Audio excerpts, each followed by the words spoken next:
Hello दोस्तों, अस्सलाम वालेकुम। आज हम बात करेंगे ट्री की प्रूनिंग पर। दरख्त की छंगाई या ट्रिमिंग को इंग्लिश में प्रूनिंग कहा जाता है। ये मेरी दरख्तों के ऊपर तीसरी वीडियो है। 2 वीडियोस ऑलरेडी मैं अपने ट्री फार्म के ऊपर बना चुका हूँ। दोनों के लिंक डिस्क्रिप्शन में मौजूद हैं। अच्छा, प्रूनिंग हमारे दरख्तों के लिए क्यों ज़रूरी है? किस तरह प्रूनिंग से हम अपने दरख्तों को सेहतमंद और मोटा कर सकते हैं ताकि वो जल्दी बेचने के लिए या हार्वेस्टिंग के लिए काबिल हो जाएं। गलत तरीके और गलत टाइम पर प्रूनिंग से आपका जो दरख्त है वो सूख भी सकता है। अगर आप ट्री फार्मिंग कर रहे हैं या फ्यूचर में ट्री फार्मिंग करने का सोच रहे हैं तो आई होप इस वीडियो में ऐसी बहुत सारी चीज़ें हैं जो आपके लिए इन्फॉर्मेटिव और हेल्पफुल हो सकती हैं।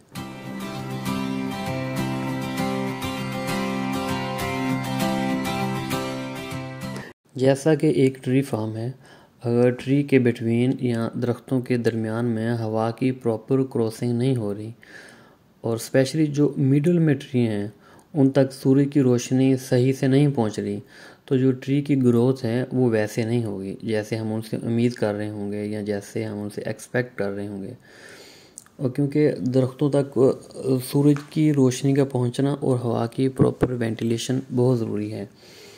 और उसके अलावा जैसे एक दरख्त है और वो काफ़ी बड़ा हो गया, उसकी कनोपी बहुत बड़ी हो गई है, देखने में तो ये बहुत अच्छा लग रहा होगा, लेकिन होता है कुछ यूँ है कि जो सॉइल से या ज़मीन से जो रूट्स हैं, जो जड़ें हैं, वो न्यूट्रिशन ले रही होती हैं, वो पूरे दरख्त को कम पड़ रहे होते हैं।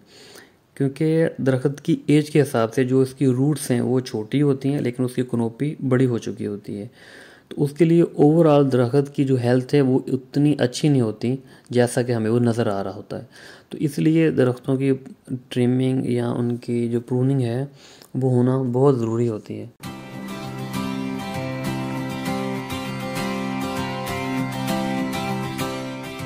अगर हम प्लानिंग और प्रॉपर तरीके से दरख्तों की प्रूनिंग करते हैं तो हवा और रोशनी की एक्सेस को ईजी बना सकते हैं। मेरे ख्याल में प्रूनिंग के 3 बड़े पर्पज़ या 3 बड़े मकसद हो सकते हैं। जैसा कि नंबर 1, जैसा कि मेरे केस में हम चाहते हैं कि ट्री जल्दी मोटा हो और ट्री का जो मेन ट्रंक है वो एकदम बिल्कुल साफ़ और सीधा और दरख्त ऊपर को जाए और वो जल्दी हार्वेस्ट होने के काबिल हो जाए।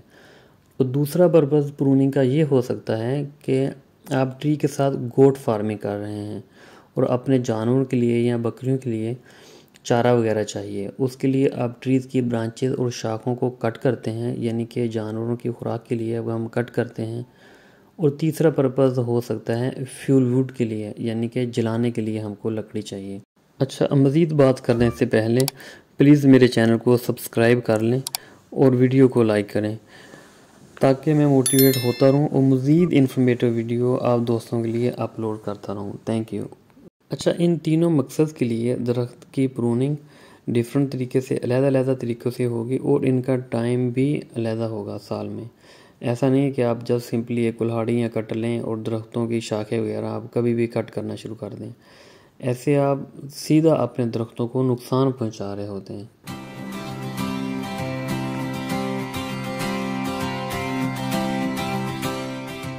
अच्छा, अक्सर ये होता है कि हम अपने दरख्तों की छंगाई और कटिंग वगैरह करते हैं और उसके बाद दरख्त हमारे सूख जाते हैं, और उसकी सबसे बड़ी वजह ये होती है कि हम गलत मौसम और गलत तरीके से दरख्तों की प्रूनिंग कर रहे होते हैं।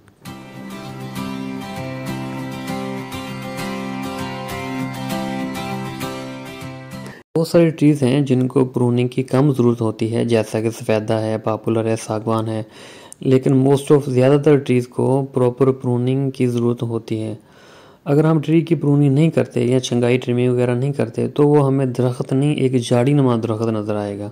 उसका मेन ट्रंक बिल्कुल भी सीधा और हेल्थी नहीं होगा और ट्री अपनी हाइट बहुत लेट अचीव करेगा। तो इसके लिए प्रूनिंग हमें करनी चाहिए टाइम के ऊपर। अगर कनोपी बड़ी होगी है दरख्त की, यानी कि जिसे छतरी भी कहते हैं, अगर वो ज़्यादा बड़ी होगी है और जैसे ही कोई आंधी या तूफ़ान वगैरह आएगा तो आपका दरख्त डैमेज भी हो सकता है।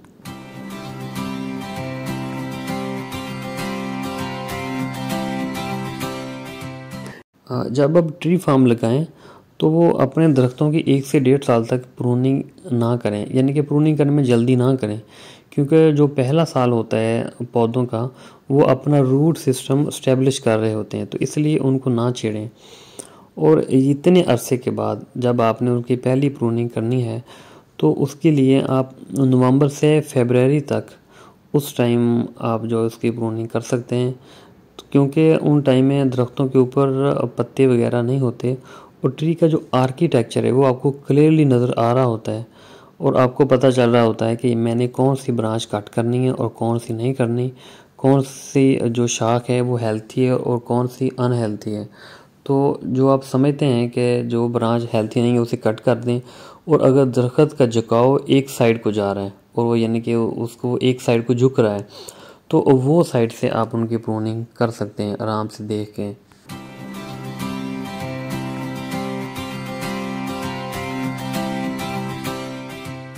जैसा कि हमें पता है कि नवंबर दिसंबर के बाद दरख्तों के पत्ते वगैरह गिरने शुरू हो जाते हैं और मौसम में जो ख़ज़ां है उसका स्टार्ट हो जाता है। तो उन दिनों में सूर्य की रोशनी डायरेक्ट दरख्त के ऊपर पड़ रही होती है, जो उसकी ब्रांचेस वगैरह होती हैं, और उन दिनों में जो इंसेक्ट और कीड़े मकोड़े वगैरह वो बहुत ज़्यादा एक्टिव नहीं होते। और जब हम दरख्तों की कटिंग करते हैं, कटिंग का मतलब कि जब हम उनकी प्रूनिंग करते हैं, तो कीड़े मकोड़े इंसेक्ट वगैरह ना होने की वजह से हमारे दरख्तों को इन्फेक्शन होने का कम ख़तरा होता है।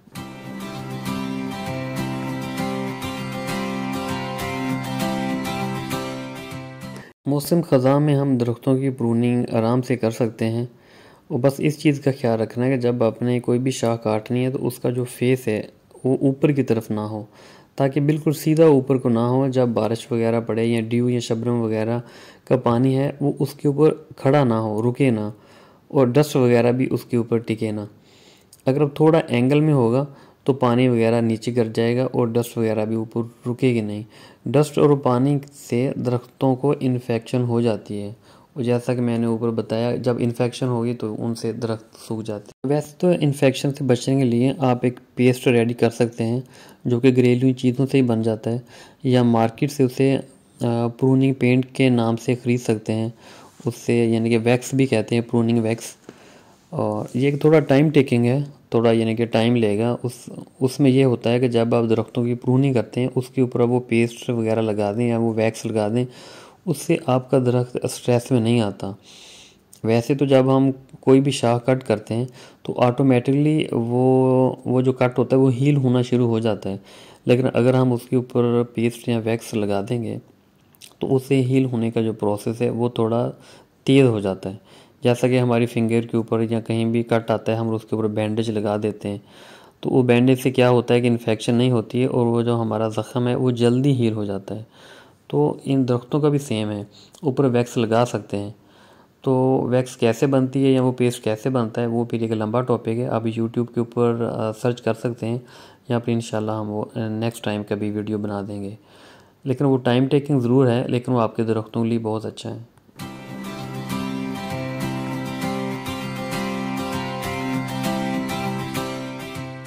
अच्छा, अभी हम पॉइंट नंबर 1 के ऊपर ही बात कर रहे हैं कि हमारा दरख्तों का फार्म है, हम उसे जल्दी मैच्योर करना चाहते हैं, वो जल्दी हार्वेस्ट करना चाहते हैं।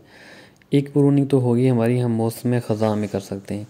दूसरी प्रूनिंग हम मौसम बहार के बाद कर सकते हैं, जब दरख्तों की शाखें निकल रही होती हैं और दरख्त नीचे से लेकर 10 फुट तक, इतनी हाइट तक आप हाथ से दरख्तों की जो नई ब्रांचें छोटी छोटी निकल रही होती हैं, अब उनको आप हाथ से साफ़ कर दें। क्योंकि अगर ब्रांचें वही बड़ी हो गई और बड़ी होने के बाद हमने उनको कट किया तो दरख्त के ट्रंक के ऊपर एक मार्क सा और गांठ सी वो रह जाती है, वो कभी भी जाती नहीं। उससे क्या होता है कि हमारी जो वुड है उसकी क्वालिटी गिर जाती है और हमें उतना रेट अच्छा नहीं मिलता। इसलिए उन शाखों को बड़ा ना होने दिया जाए और मौसम बहार के बाद आप उनको हाथ से साफ़ कर दें, जैसा कि आप वीडियो में देख रहे हैं। बड़े होने के बाद कट करने का मकसद ये है कि हम अपनी लकड़ी वेस्ट कर रहे हैं, ज़ाया कर रहे हैं, क्यों ना वही ताकत हमारे दरख्त को लगे जो हम ऐसे ही कट करके फेंक देते हैं।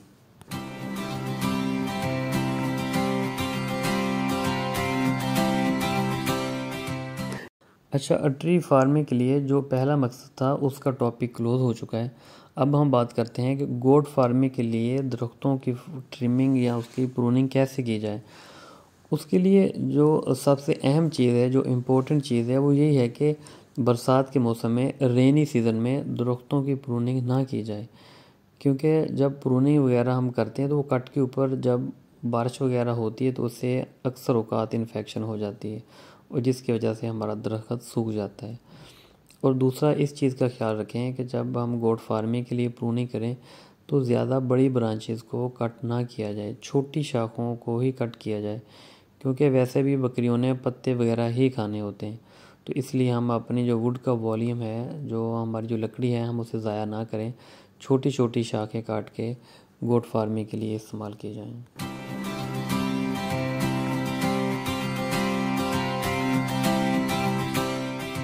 अच्छा, अब हम बात करते हैं तीसरे मकसद के लिए कि हम दरख्तों की प्रूनिंग इसलिए करते हैं कि हमें लकड़ी हासिल हो जलाने के लिए, और उसके लिए सबसे बेस्ट मौसम मौसम ख़ज़ां है, जब दरख्तों के पत्ते नहीं होते। सिर्फ उसी मौसम में ही हम दरख्तों की प्रूनिंग वगैरह करें। और इस बात का ख्याल रखें कि जो बहुत बड़ी शाखें हैं दरख्तों की, उनको कट ना किया जाए। जो ऑलरेडी तूफ़ान वगैरह या आंधी वगैरह से जो शाखें डैमेज हो चुकी हैं, सबसे पहले उनको कट करें, और फिर उसके बाद जो सब ब्रांचेज़ हैं, यानी कि एक तो दरख्त का टनल हो गया और फिर उसके बाद ऊपर से साइड को ब्रांचेज़ जा रही होती हैं, सीधा उनको कट ना करें। जो सब ब्रांचेज़ हैं साइड की शाखों की, उनको कट किया जाए और वही जलाने के लिए लकड़ी हम इस्तेमाल करें।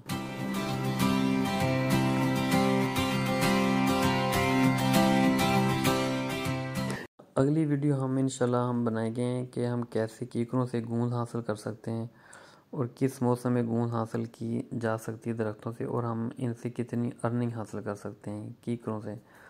और उसके बाद पॉपुलर के ऊपर भी मैं काम कर रहा हूँ, रिसर्च बेस्ड वीडियो बहुत जल्दी इंशाल्लाह आ जाएगी। और मेरे चैनल के साथ जुड़े रहें, चैनल को सब्सक्राइब करें और वीडियो को लाइक करें। बहुत शुक्रिया, थैंक यू, अल्लाह हाफिज़।